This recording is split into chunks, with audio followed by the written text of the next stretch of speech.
Oke, Assalamualaikum warahmatullahi wabarakatuh. Alhamdulillah, segala puji syukur pada Allah Subhanahu wa Ta'ala. Salawat dan salam kepada Nabi Muhammad SAW. Baiklah, pada kesempatan kali ini saya akan menjelaskan mengenai sosialisasi Turnitin. Ya. Nah, apa itu Turnitin? Turnitin adalah salah satu aplikasi yang dipergunakan untuk mengecek plagiarisme atau plagiasi ya. Plagiasi ya, apa sih plagiasi? Plagiasi itu adalah menduplikasi atau mengambil hasil karya orang lain yang biasanya berupa karya ilmiah ya, berbagai macam karya ilmiah bisa dalam bentuk skripsi, tesis, disertasi, jurnal penelitian, pengabdian masyarakat ya, tanpa mencantumkan sumbernya ya, tanpa mencantumkan sumbernya. Jadi mengambil atau menduplikasi hasil karya orang lain ya, karya ilmiah itu, dan dia tidak menaruh atau tidak mencantumkan sumber dari hasil karya ilmiah tersebut ya. Begitu dicek ternyata sudah pernah dilakukan dan dia tidak mencantumkan atau tidak memberi informasi mengenai sumber dari hasil karya ilmiah tersebut, atau dia mengambil ya, mengambil artinya dia mengakui ya. Begitu dicek ternyata sudah ada yang melakukannya dan sama gitu ya, dan itu dikatakan plagiarisme atau plagiasi ya. Nah, Turnitin ini adalah salah satu alat ya, aplikasi untuk mendeteksi ya plagiasi tersebut ya. Nah, ada beberapa tahapan ya dalam melakukan cek plagiasi ya di Turnitin ini. Nah, pada awalnya ya kita akan upload, kita akan masukkan file tersebut ke dalam Turnitin, dalam aplikasi Turnitin ya, baik itu based on web atau mungkin based on application yang sudah terinstall ya, bisa juga ya. Nah, pertama di-upload ya file tersebut, biasanya file berupa jurnal penelitian atau skripsi, tesis, disertasi, atau pengabdian masyarakat ya. Hasilnya itu, artikelnya itu di-upload ya, di-upload, lalu ketika di-upload dan kita buka ya, setelah berhasil di-upload akan keluar hasil sementara ya. Nah, dari hasil sementara ini lalu kita akan melakukan beberapa pengecekan dengan otomatis ya, dengan cara otomatis ya, itu dengan menceklis beberapa yang akan kita exclude ya, kira-kira bisa kita keluarkan ya, kita kurangi plagiasinya. Lalu yang ketiga ya, yang keempat ya, yaitu pengecekan manual, itu mengecek satu persatu dan akhirnya mendapatkan hasil akhir. Nah, oke, itu mengenai alur pengecekan. Nah, setelah tadi ya upload ya, yaitu hasil sementara ya. Ini adalah ketika setelah upload dia kan pertama-tama dia akan memberikan hasil sementara. Nah, pada hasil sementara ini kita akan melihat ya, kalau based on web itu dia ada di pojok kanan atas ya, yaitu ada cek fitur benderanya dan juga presentasinya dari plagiarismenya ya. Berapa persentase yang terkumpul ya, atau secara all in one-nya itu ya, menjadi satunya itu ya, berapa persentasinya ya. Nah, dari situ kita akan melihat ya. Nah, setelah itu kita, yang penting pertama kita lihat cek benderanya atau fitur benderanya. Nah, kenapa harus dicek fitur bendera ini? Karena ini adalah hal yang fatal ya. Cek fitur bendera ini mencerminkan atau menginformasikan bahwa hasil penelitian itu ada melakukan manipulasi kata ya, yaitu dikatakan sebagai hidden text ya, hidden text. Nah, hidden text ini ada beberapa macam ya. Ada yang namanya white hidden text, yaitu dia memberikan teks ya tambahan ya. Jadi dia melakukan plagiasi, dia copy paste ya. Lalu dia masukkan dalam hasil karya ilmiahnya. Lalu dia masukkan kata-kata, satu kata gitu ya, satu huruf ya. Misalkan I kah, A atau apa ya. Dan dia bisa minimalkan atau dia minimizekan ya, lalu dikasih warna putih agar tidak terlihat ya. Nah, kalau dikasih warna putih ini namanya white hidden text ya. Nah, dia memberikan warna putih pada kata-kata tersebut ya. Nah, itu namanya white hidden text ya. Lalu yang kedua adalah hidden text itu sendiri, yaitu memberikan warna, memberikan ukuran ya, ukuran. Kalau ini ukuran kecil sekali ya, berikan ukuran kecil, sangat kecil ya, agar tidak terlihat ya. Nah, tetapi dalam Turnitin yang terbaru ya, ini bisa terdeteksi ya, bisa terdeteksi, yaitu dengan cara dia memberikan logo bendera ya. Dia akan menginformasikan berapa yang ada ya, hidden text yang apa namanya, yang terdeteksi itu ya. Nah, itu based on web dia ada di pojok kanan atas ya, pojok kanan atas. Lalu ada lagi abnormally high amount character, nah, atau mengubah font atau memberikan ini apa namanya, huruf yang berbeda. Ya, misalkan hurufnya Times New Roman ya, hurufnya Times New Roman secara keseluruhan. Tapi dia tambahkan ya kecil sekali ya, apakah itu berupa angka ataukah itu berupa huruf ya, yaitu dengan ukuran yang kecil ya, agar tidak terdeteksi plagiarismenya ya. Padahal dia fatal ya, itu fatal kalau sekarang ya, yaitu dengan munculnya logo bendera ya. Artinya dia melakukan manipulasi kata ya, agar tidak dengan niat agar tidak terdeteksi, padahal justru malah menjadi fatal ya. Nah, pada hidden text ini dia bisa secara sengaja ataupun tidak sengaja ya, bagi seorang peneliti. Secara sengaja apabila memang dia melakukannya sendiri ya. Tapi kalau secara tidak sengaja, dia sebenarnya dia ingin mengambil referensi ya.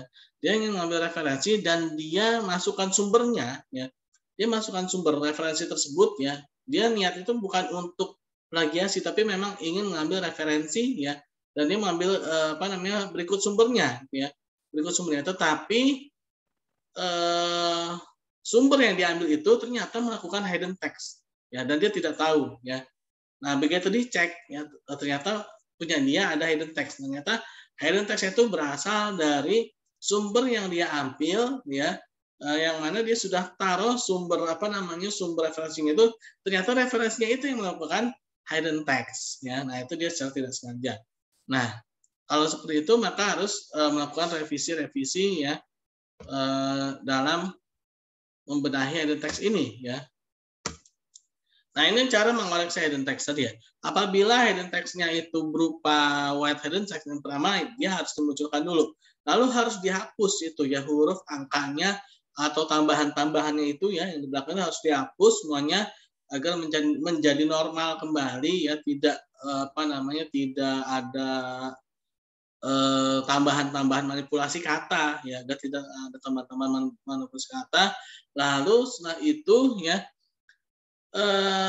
dia atau mungkin dia hapus semuanya ya, kalimat satu kalimat yang ada hidden text itu dia hapus semuanya, tapi dengan catatan dia harus tahu ya apa yang dihapusnya itu, dan dia utarakan kembali dengan bahasanya sendiri ya, dengan bahasa sendiri. Ini namanya memparafrasekan teks ya, jadi membuat teks itu dengan bahasanya sendiri ya. Nah, jadi tadi itu satu apa namanya, satu kalimat, bahkan satu paragraf atau beberapa paragraf yang ada hidden text-nya dihapus ya, dihapus secara total ya, total dihapus, lalu dia kembali menuliskan dengan kalimatnya sendiri. Nah ya, itu mengoreksi hidden text. Atau ya tadi ya, dihapus yang tambahan-tambahannya saja, yang misalkan ada kata i-nya belakang, atau ada nolnya, atau ada kata k-nya atau apalah itu ya, pokoknya dihapus semuanya ya. Biasanya setiap satu kata itu ada tambahannya itu ya. Nah, itu dihapus ya, dihapus, lalu masukkan sumber referensinya dari siapa ya. Nah, itu untuk mengoreksi hidden text-nya. Nah, biasanya kalau hidden text itu dia tidak ada sumber referensinya memang ya. Dia jadi ingin mengakui kata-kata orang lain atau kalimat orang lain sebagai kalimat dia ya. Nah, itu ya namanya hidden text. Oke, itu yang pertama, hidden text ini ya. Nah, kalau ada hidden text, biasanya harus dihilangkan dulu heading text-nya ya. Nah, lalu yang kedua ya, yaitu pengecekan otomatis. Ada beberapa yang bisa dilakukan, yaitu pertama bibliografi. Bibliografi ini adalah sumber penelitian seperti daftar pustaka ya, itu kan biasanya sama semua ya. Nah, itu memang harus segera diekskludkan atau dikeluarkan karena memang ya daftar pustaka ya pasti sama ya. Daftar pustaka bukunya apanya gitu kan ya. Lalu yang kedua itu quotation ya. Nah, quotation ya bersama dengan kutipan ya, tapi ya bersama dengan kutipan, kutipan-kutipan yang mana dia ada sumbernya pastinya ya, ada sumber-sumbernya. Lalu citation yaitu teori sumber yang terdeteksi ya. Nah, ada teori ya terdeteksi. Nah, ini juga citation ini juga harus ada mencantumkan sumbernya ya. Lalu ada small match ya. Ini pengulangan kata ya. Memang biasanya kan kita melakukan pengulangan kata seperti yang, di ya. Memang itu secara terkadang dia terdeteksi sebagai plagiasi karena ya secara tidak sengaja ya. Nah, dengan adanya kita setting otomatisnya ini ya, agar small match-nya ini dimasukkan agar tidak terdeteksi ya. Nah, ini bisa mengurangi plagiasinya ya. Nah, biasanya small match ini bisa kita atur yang bisa berapa, bisa 10, 20 ya, tergantung kebijakannya lah ya.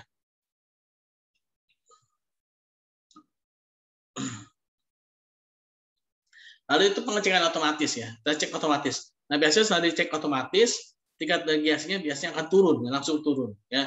Apalagi kalau small match itu tinggi ya, atau biasa turun cepat tuh ya. Nah, itu ya. Lalu pengecekan manual. Nah, ini ada hal-hal yang harus kita perhatikan melakukan pengecekan manual.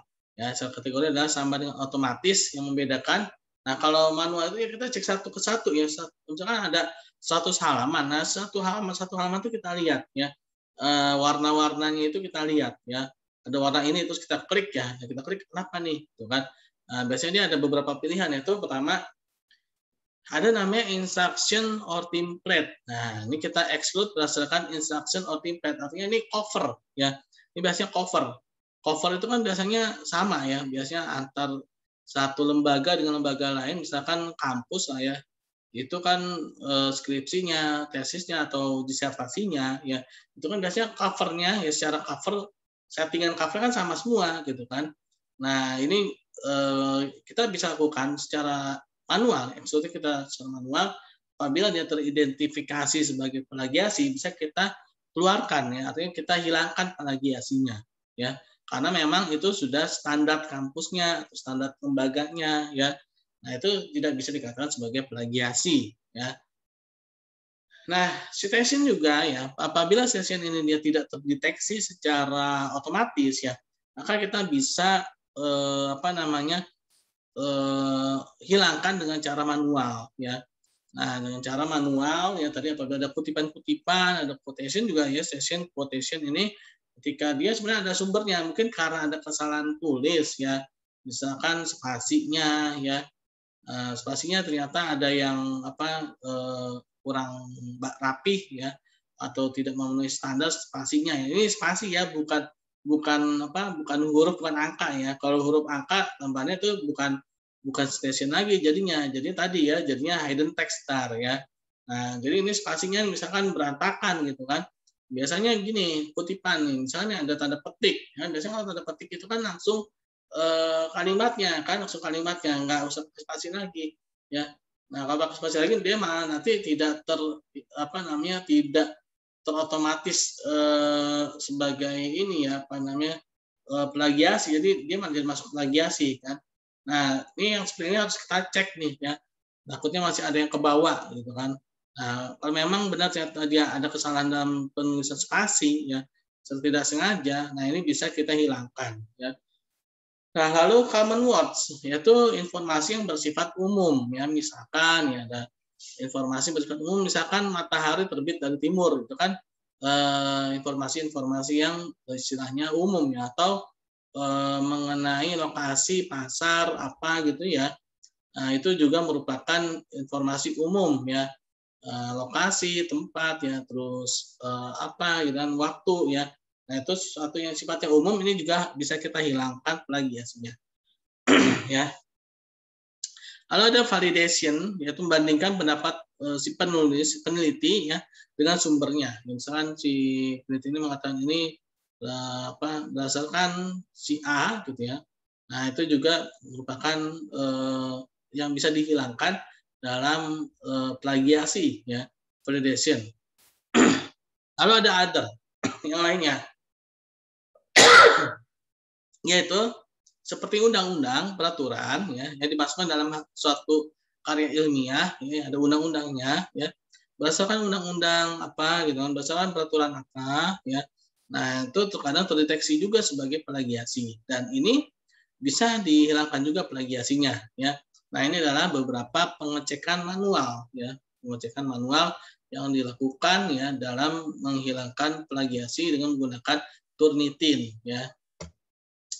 Nah, itu ya. Nah, setelah pengecekan manual ini maka kita akan mendapatkan hasil akhir ya, yaitu setelah tidak ditemukannya lagi hidden text ya, tidak adanya flag atau bendera ya.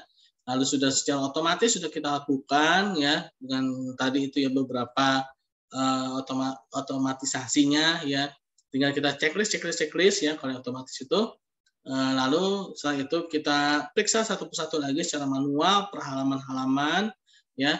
Nah, maka kita mendapatkan hasil akhir. Dan inilah yang akan bisa kita download hasilnya dan kita bisa laporkan untuk berbagai macam keperluan kita. Apakah itu untuk dipublish di jurnal internasional ataupun nasional, ataupun skripsi, tesis, disertasi, dan lainnya. Ya. Nah, ini adalah hasilnya. Ya, ya demikianlah ya, sedikit penjelasan mengenai alat aplikasi ya untuk mencek plagiarisme yaitu Turnitin ya. Ya, lebih kurangnya mohon maaf. Assalamualaikum warahmatullahi wabarakatuh.